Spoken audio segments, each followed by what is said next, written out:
Good morning, everyone. Happy Monday. Jeanette Biro here. I'm a medium and a channeler, and welcome to your weekday daily card reading where we dive into the cards, see what's in store with a message from Spirit. It is Monday. We are in the week leading up to the beginning of eclipse season, so we're kind of in it because we're in the run-up to it. We have the first eclipse happening on the 14th, which is on the new moon, is a solar eclipse. And then we have the second eclipse, the lunar eclipse, on the 28th. So eclipse seasons, it's all about the universe acting on your behalf. So things that need to leave your life will leave. Things that need to shift will shift. Things that need to, opportunities for you to step up into something or own your own truth into something. Those things will come together from the universe to help you hit that next level. And so some people can see eclipses as like a scary, ominous thing. I see it as this beautiful time when the universe comes in to really help us out. There's a potent energy to it, but I definitely do not see it as a bad thing. You will not hear me talk about it as a negative because it is the universe working on your behalf. So here's the thing. Most of you, if not all of you watching this, are working on yourself, are consciously becoming more aware of who you are, how you think, connecting with your why in your authentic self. And because you're doing that, the universe acts in alignment with you, and it's a beautiful thing.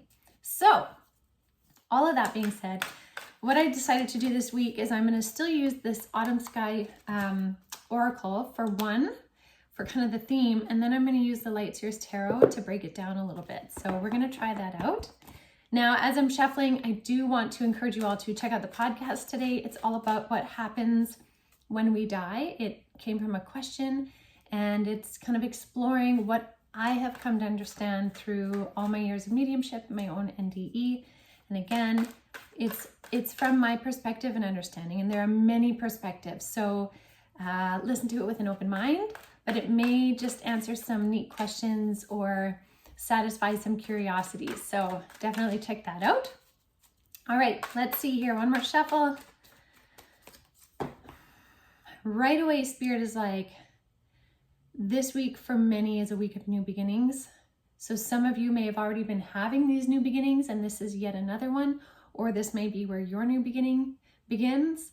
But this is a week of new beginnings, and they're showing me this image of looking out over the horizon and seeing the sun come up.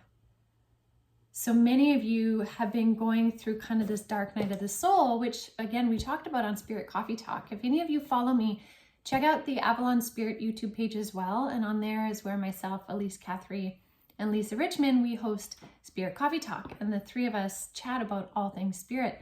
And we talk about the dark night of the soul. And so for many of you, what's interesting is the timing of this is many of you are coming out of this dark night and you're starting to come into the energies where that sun is just starting to break over the horizon. So let's see what the cards have to say.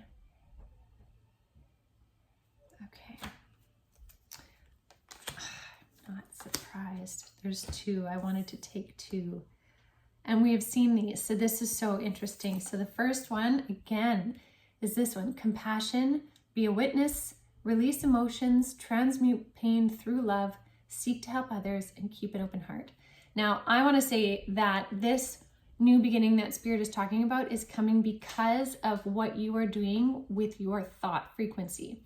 You changing your thought frequency and recognizing how impactful your thoughts are to the reality you live in and the way you align with your authenticity, because of that is what is allowing this new beginning.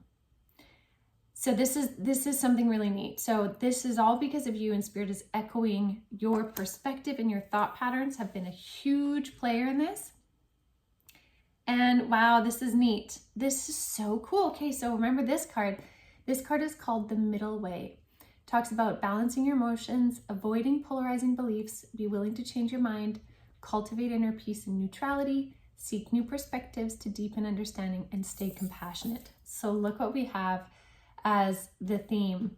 Because you've been willing to explore the light and the dark within yourself, because you have been willing to go deep where you need to, offer compassion where you need to, change your mind where you need to, you're coming into this position of balance. And it's in that balance where we're allowed to have these, not allowed, where it's easier to facilitate these new beginnings. This is beautiful. What a powerful way to start the lead up to the eclipse season. So let's get into the Light Seers Tarot here. And I'm going to give this one really good shuffle, maybe two. I'm feeling two. Okay, one more here. We're going to see if there are details for today specifically.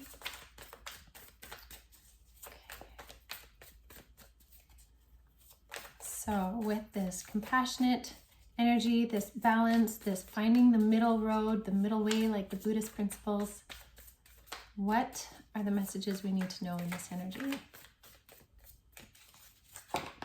Spirit is just smiling so big. They're smiling so big. So many of them are like, regardless of what's happening in the external reality, many of you don't realize how good it's about to get for you. Interesting. Yeah, I love this.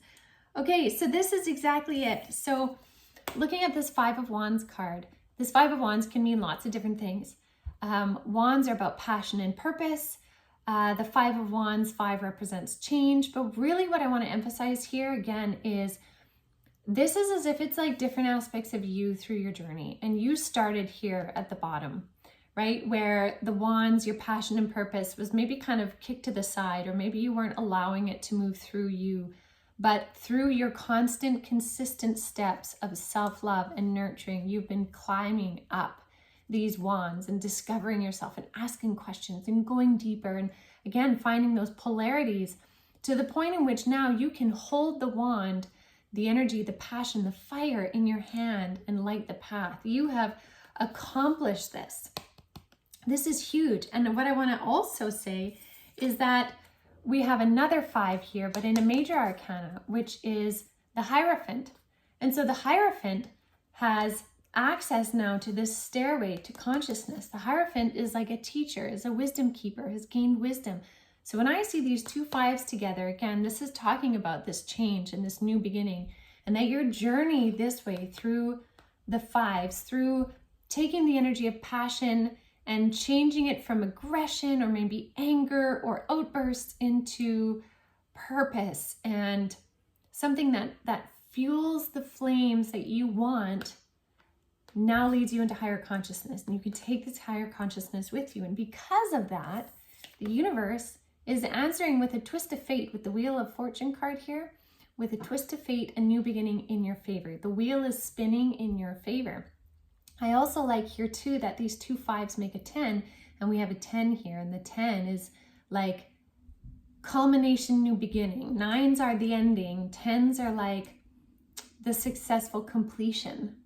So this is beautiful. This is a journey through fiery passion and trigger into higher consciousness and thought, into the universe acting in your favor. And that really, really is echoed by these cards, these cards as well. So this is a very powerful way to start a week, powerful week as well. So I hope you feel inspired to give yourself some credit, first of all. Second of all, continue to see where you can adjust, change, release, because it's a constant journey for us as we grow and evolve. But also take stock of how far you've come, which is what is facilitating this new beginning, the sun to rise on the horizon. So happy sunrise to all of you. Happy Monday. Check out the podcast, and I will see you all tomorrow. Have a beautiful rest of your day.